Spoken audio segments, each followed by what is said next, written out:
Hello mga ka-Twin Bell! Nandito na kami! But don't run away! Why you want to run away? Here we are now! Hi, bebe! Say hi! Apo. Hi, friends! Yung susi, wala ka? Apo. I don't know where's the key. Go in the room. Ethan, where's the key? Apo. Apo. Where you going? na lang kami. Where you going? Sa baba ko to. Alright, they're going downstairs. Ito na lang natira at kumakain ng Can I go with snack. them? No. They're going to use bathroom. Oh, I want it. You have it. No candy din. Hey. Finish that thing first. Andito na kami mga ka-Twin Bell sa aming sweet room. Kararating lang namin. Oh my God, finally. It's like 7 hours of driving. Kawawa man si husband. Sakit na ng puwet niya kakaupo. Yun yung car namin. Ginamit namin yung maliit na car. Yan yung car ko. Ay, hindi pala yan. Saan pa?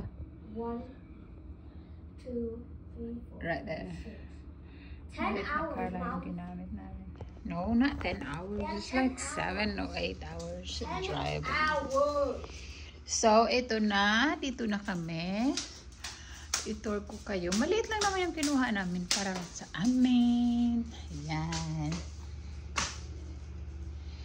Ito yung room. Yan. Kasi bukas yung appointment namin sa pag-renew ng passport. Outreach lang naman yung pinunta namin kasi pag sa Washington DC 14 hours drive. Oh my God, hindi naman kami magpe-plane kasi mahal naman din.